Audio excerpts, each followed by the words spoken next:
Good afternoon, everybody. It's Lorraine Alternative Homestay on Monday, July 8, 2024. I have all these pop-ups coming up on my phone. It's driving me crazy. Hope everybody's doing well. It's kind of hot here today. The sun is shining, very warm, hot, humid. It's just, it's the summertime, so it's expected. But people throw this word around quite often, and it's overly diagnosed, and it really disturbs me. I don't know what disturbs me more is labeling somebody ADHD or bipolar or schizophrenic. Okay, those three diagnoses are overly diagnosed, falsely diagnosed, overly medicated, and mostly a bunch of BS. And yeah, I'm going to say that. And since I'm targeted already, what could they do? Big pharma's not going to come after me at this point. No, ADHD is fake. It's a fake diagnosis.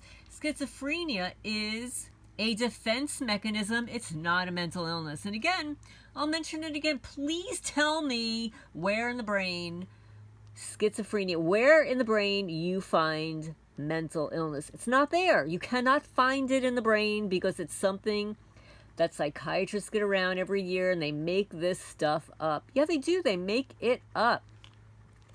But anyway. Now, when I was studying psychology, starting from when I was a teenager, I became fascinated. I read that book, Sybil, the woman with the multiple personalities. And in school, there was a psychiatrist that had a very different viewpoint on schizophrenia. Nobody talks about him. Nobody ever talks about R.D. Laing.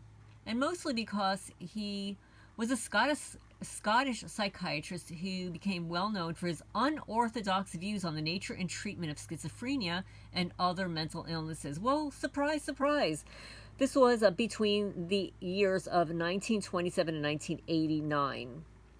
His work in the 1960s and 1970s, particularly his critique of the psychiatric establishment and his emphasis on understanding mental illness through the lens of personal experience and social context, significantly influenced the field of psychiatry and the broader countercultural movement at the time.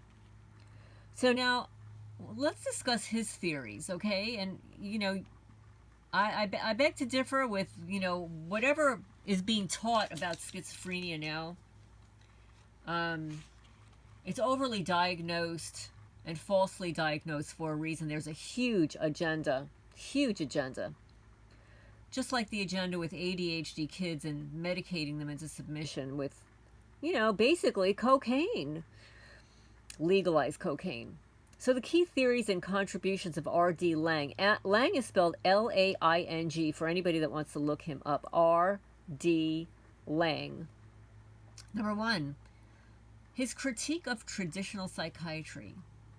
Laing was critical of traditional psychiatric policies, particularly the use of diagnosis and treatment methods, and he believed dehumanized patients. He argued that labeling individuals with psychiatric diagnoses often exacerbated their distress and alienation. Number two, schizophrenia as a rational response. Laing viewed schizophrenia not as a disease or a pathological condition, but a rational response to an irrational world.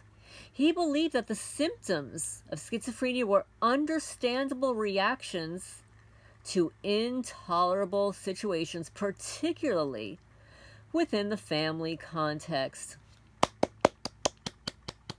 Number three, the divided self. In his seminal work, The Divided Self, quote-unquote, 1960, this is a great book, by the way, you have to read it, Laing explored the concept of self-division. He proposed that individuals with schizophrenia experience a split between their true self and their false self that conforms to societal expectations. And this split leads to feelings of unreality and fragmentation.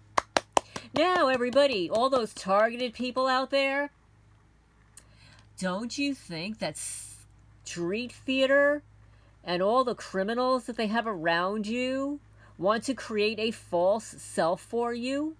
They want to create a false reality for you. Yes, all these fake people, all these street theater, all these skits, all these screaming idiots, all these useful idiots. Imagine living in a world where you're surrounded with a bunch of morons every day, harassing you, breaking into your home, stealing your pets. That's not what reality is. That is a false reality, because they want to create a false self and diagnose everybody with a fake disorder. Okay, so I'm going to read that again. The Divided Self was a book that he wrote, seminal work in 1960, where he explored the concept of self-division, and he proposed that individuals with schizophrenia experience a split between their true self, your God-given self, your spiritual self, and a false self that conforms to societal expectations, like growing up in a crazy household, right? And this split leads to feelings of unreality and fragmentation. Number 4, the politics of experience. Laing's book, The Politics of Experience in 1967, argued that modern society's norms and values could drive individuals to madness.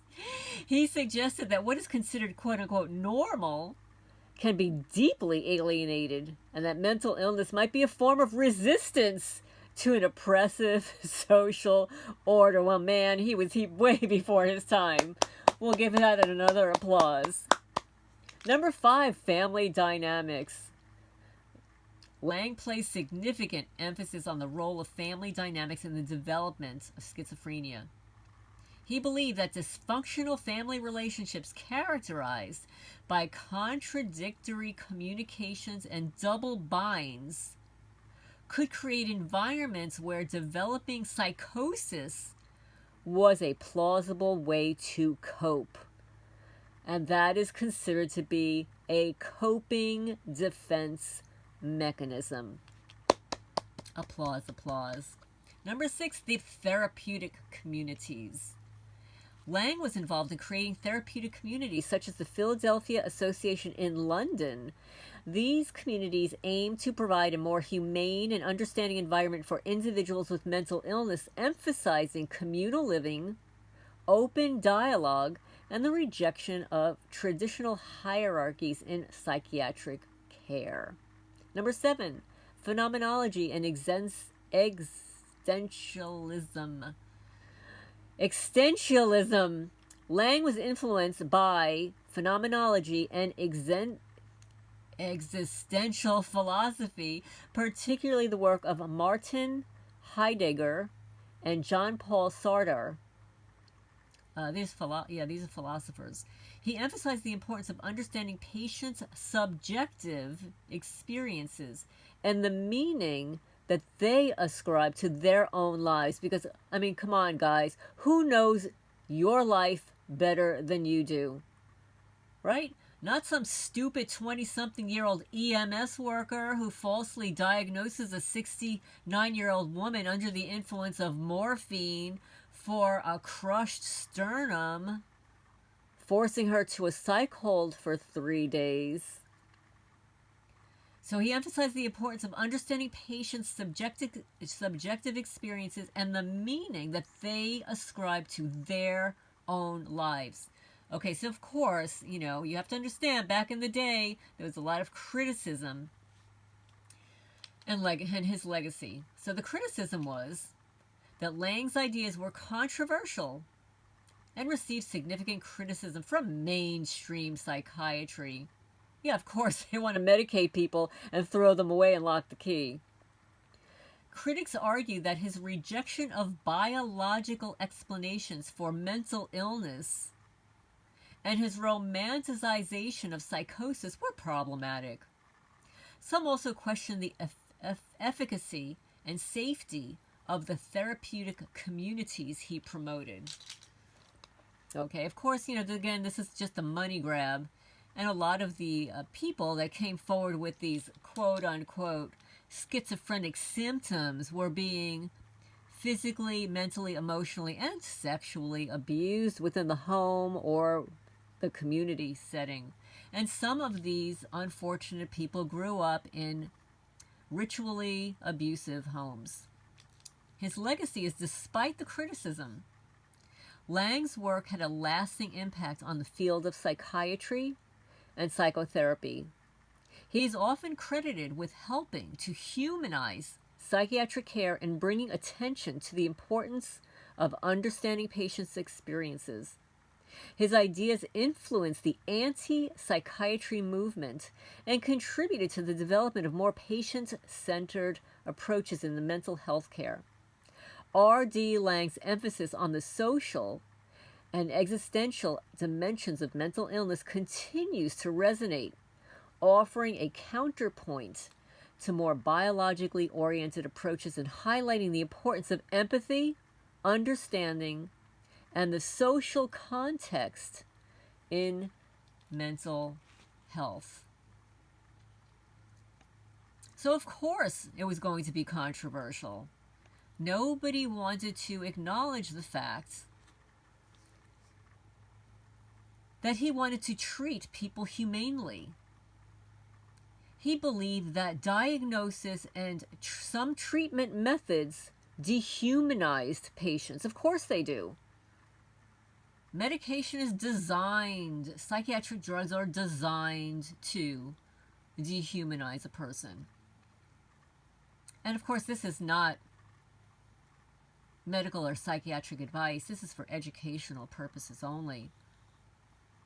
I'm reading information on a wonderful psychiatrist named R.D. Laing. Nobody ever talks about him. Why not? Why doesn't anybody ever speak about the contributions of R.D. Laing and his criticism of psychiatry and the diagnosis of schizophrenia? And he wrote a book called The Divided Self in 1960, where he explored the concept of self-division, and he proposed that individuals with schizophrenia experience a split between their true self and a false self that conforms to societal expectations. And the split leads to feelings of unreality and fragmentation. So leave a comment down below. How does this apply to the way targeted people are treated on a daily basis? And why is it that they're so quick to diagnose people with some kind of psychiatric condition? Why? Because they designed the program. They know what post-traumatic stress is. They're creating a false reality for every targeted person.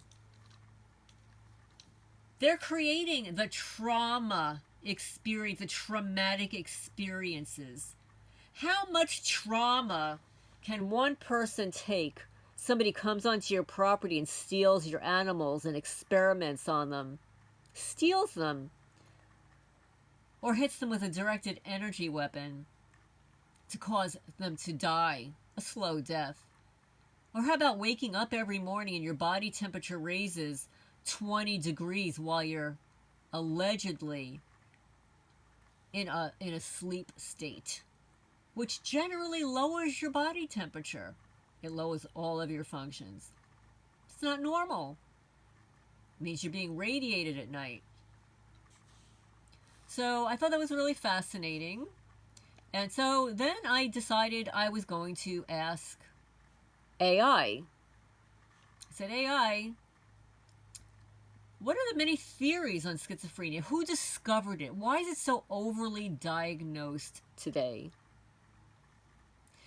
Now remember, AI is programmed by humans. Schizophrenia is a complex mental disorder characterized by disruptions in thought process, perceptions, emotional responsiveness, and social interactions.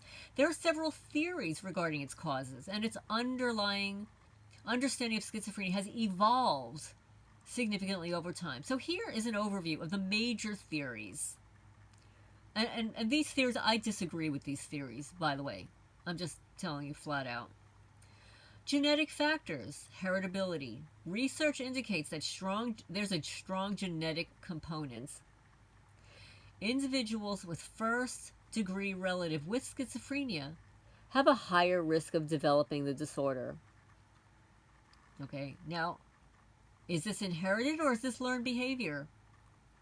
If you're growing up with a crazy person, were you born crazy or are you learning how to be crazy within a crazy environment? Specific genes. Studies have indicated that there are several genes that may contribute to the risk, including DISC1, NRG1, and DTNBP1. Number 2, neurodevelopment factors. What about the prenatal environment?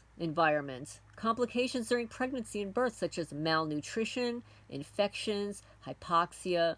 It may increase the risk. Well, it may increase the risk for a lot of things. Not necessarily psychiatric. Early brain development. Abnormal brain development in utero and during early childhood may predispose individuals to schizophrenia. Well, actually, it may predispose individuals to a lot of health conditions, not necessarily psychiatric. That's just my 2 cents. Neurochemical factors, dopamine hypotheses. Okay, this is all, I have to tell you flat out, this is total BS. They teach this when you're going for your 88, your certified drug and alcohol counseling and stuff. They teach you this nonsense there. It's a total BS. I'm just saying, this is just my personal experience and, my critique. The dopamine hypothesis. An imbalance in dopamine levels in the brain is one of the oldest theories.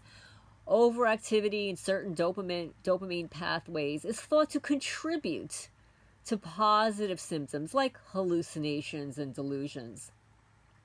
Oh, and of course, they would not contribute to creativity. Glutamate hypothesis. Abnormal glutamate activity, particularly involving NMDA receptors, may also play a role in the pathophysiology of schizophrenia. That's all total BS, guys. It's total BS. Okay? That's just my opinion. It's just my opinion. It's not medical advice. It's not a fact. It's just my opinion. Number 4, brain structure and function. Neuroimaging studies. Structural abnormalities like an enlarged ventricles, reduced gray matter, excuse me, in certain brain regions have been observed in people with schizophrenia. That also may be a contributing factor to something else. Functional abnormalities. Abnormalities in the brain function, such as reduced activity in the prefrontal cortex, are associated with the cognitive deficits seen in schizophrenia and, of course, other learning disabilities, I'll say. Number 5, environmental factors. Stress. Oh, targeted people, you don't have any stress in your life, right? Environmental factors such as stress, high levels of stress and traumatic experiences can trigger or exacerbate symptoms in vulnerable individuals. Urbanization and social factors. Living in an urban environment, experiencing social isolation, immigration are associated with a higher risk of schizophrenia. Oh my goodness gracious. I wonder if all those invaders, I can't even call them illegals, they're not illegal, they're legal. Well, all those invaders that are coming across the border, do you think that social isolation and immigration are associated, that you think that they're all going to come down with schizophrenia? Oh my goodness. Whoever considered that? Do you think the powers that be considered that? Knowing that a contributing factor to schizophrenia is immigration? Oh my goodness. Number 6, psychological and social factors, family dynamics. Historically, theories like the schizophrenogenic mother, They say that with autism also. The hypothesis suggests dysfunctional family interactions contribute to schizophrenia, though these theories are largely discredited today. Well, okay. The problem is the definition of what schizophrenia is. If you look at R.D. Laing's theory that it is an adaptation to living in a crazy world, then it makes perfect sense. It's an adaptive behavior. What about the cognitive models, the cognitive models? These focus on how individuals interpret and respond to their experiences, suggesting cognitive biases and dysfunctional thought patterns that contribute to symptom development. Well, it all depends on who is interpreting the cognitive experiences. You know, I'll go back to the 20-year-old something EMS worker attempting to diagnose a 69-year-old woman who's on morphine for pain and calling her delusional. Who is doing the interpretation? Who's interpreting? Whose perception? Okay, and it is perception. Discovery and historical context. The early descriptions, symptoms of schizophrenia-like disorders, were described in ancient texts, but it was not recognized as a distinct mental illness until the late 19th and 20th centuries. Yeah, of course. You know, it's always a money grab. Emil Kraepelin, this is a person, a German psychiatrist. Kraepelin is often credited with the first modern description of schizophrenia. He differentiated dementia praecox, which is early dementia, from manic depressive illnesses, bipolar disorder, based on the chronic deteriorating course of the former. Then here's another person, Bleuler. Eugene Bleuler, a Swiss psychiatrist, coined the term schizophrenia in 1908. He emphasized the splitting, quote unquote, of psychic functions as a core feature. Bleuler's work expanded on Kraepelin's by highlighting the variability and broader symptomology of the disorder. Overdiagnosis today, because this was my question. I asked, why is it so overly diagnosed today? The diagnostic criteria changes. The diagnostic criteria for schizophrenia has evolved. Yeah, they're calling it evolved over time. Broader definitions and a better awareness, right, may contribute to increased diagnosis rates. Number 2, overlapping with other disorders. This is true. Symptoms of schizophrenia can overlap with other mental health conditions such as bipolar disorder, major depression with psychotic features, schizoaffective disorder, leading to potential misdiagnosis, and also, I'm going to add, Wi-Fi radiation exposure, poor diet, genetically modified food, and also the very, very high divorce rate among families, and then even a higher rate of blended families. It's another topic for another day.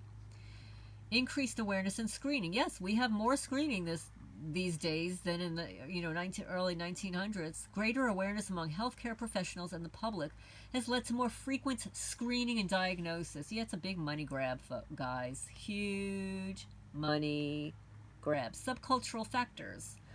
Sociocultural factors, including stigma and understanding of mental illness, may influence diagnostic practices. In some contexts, behaviors associated with schizophrenia may be more readily identified and labeled as pathological. That's big check mark. That's right. Because people misunderstand behavior. People misunderstand personality. And I mentioned this in a previous video, that there are 16 subtypes of personalities. the Jungian Myers-Briggs personalities. There is one personality type that is the, how do I phrase it? It's the rarest personality type, and it only comprises 1 to 3 or 4% of the population. That's the INFJ. So if you're an INFJ, most of the world is not going to understand you anyway. They're not going to understand the way you think. They're not going to understand the way you operate. They're not going to understand you, period. They're not going to understand you at all. Okay? And the highest part of the population, I believe, is an ENFJ. That's the extroverted type. I think they're like 50 or 60% of the population fall in that personality type. So then, of course, there's the pharmaceutical influence. Of course, we can't leave that out. Some critics argue that the pharmaceutical industry's influence on psychiatry may contribute to overdiagnosis and overmedication. Well, then, was that an understatement of the year? Okay? Oh, it's a huge money grab. I mean, they don't want healthy people. Healthy people don't make them money. Healthy people create a great society, though. And in conclusion, schizophrenia is a multifaceted disorder, according to AI, with a complex interplay of genetic, neurobiological, and environmental factors. Now, that's all total BS. The understanding, in my opinion, it's just my opinion. It's just an opinion. It's not medical advice or psychiatric advice. It's just an opinion. And you can disagree with my opinion. The understanding of its ideology continues to evolve, and the field remains active with ongoing research aiming to unravel its mysteries. There's nothing mysterious about schizophrenia. Sorry, guys. That's my rant for today on schizophrenia. Is a defense mechanism. It is not a mental illness. And thank you, R.D. Laing, for speaking out during a time when, oh my goodness, it was really difficult. I wish you were around today so you could speak out about the atrocities that are happening, labeling our children and adults. And by the way, you don't develop schizophrenia in your 40s, 50s, 60s, 70s, and 80s. It just doesn't happen. It's a defense mechanism. It's a defense mechanism to a crazy world. Oh, and yeah, you know, street theater is a real thing. Don't let anybody gaslight you. And welcome newcomers. Welcome to my channel. A lot of newcomers have come here and said, I've been targeted for 2 years. Rest assured, if you know you're targeted for 2 years, it started before that time. 2 years before that, they were surveilling you. They were watching everything you were doing and taking notes so they can concoct your torture plan. And each year that goes by, it increases in scope. Because then what happens is you start learning more about what's happening to you. You start reading things like my channel and other people's channels. And then you start reading books. You know, you start reading Robert Duncan. And you start reading, let's see, Covert Technological Murder by Renee Pittman. And you start reading about stalking, like stopping a stalker, a cop's guide to understanding the system. You start reading and understanding that your neighbors are nuts. Yeah, somebody approached them and said, "Hey, would you help us? We're performing an investigation on your neighbor." You know, and then they give your neighbors some fake information about you so that they can really hate you. But even if your neighbors don't believe a word of it, they're going to go along with it because they're sheep. Many of them are drug addicts. They're addicted to chaos. Some of them are very sadistic, and also they're extremely greedy. Some of them just do it for fun. They like it. And then the other ones, those are your paid informants. You know, they work with the sheriff's department, and the sheriff says, "Hey, I'll reduce your traffic tickets if you do us a little bit of a favor."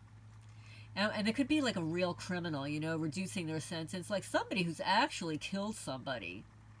And they'll employ the services of these low-life criminals to actually go and torture you. sort of like employing somebody to detonate weapons on somebody else's driveway for fun at 2 o'clock in the morning. Yeah.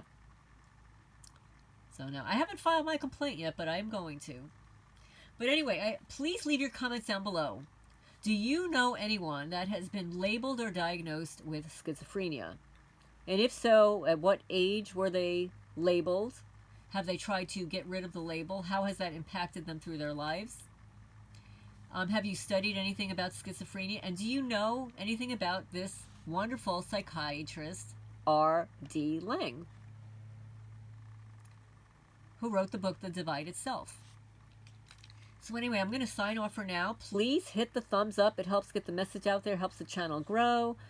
And also, if you could listen to the end, even if it's in the background, because that seems to be YouTube's new algorithm. Not only hitting the thumbs up or thumbs down, like they don't even care, but listening to the entire the entire video seems to help.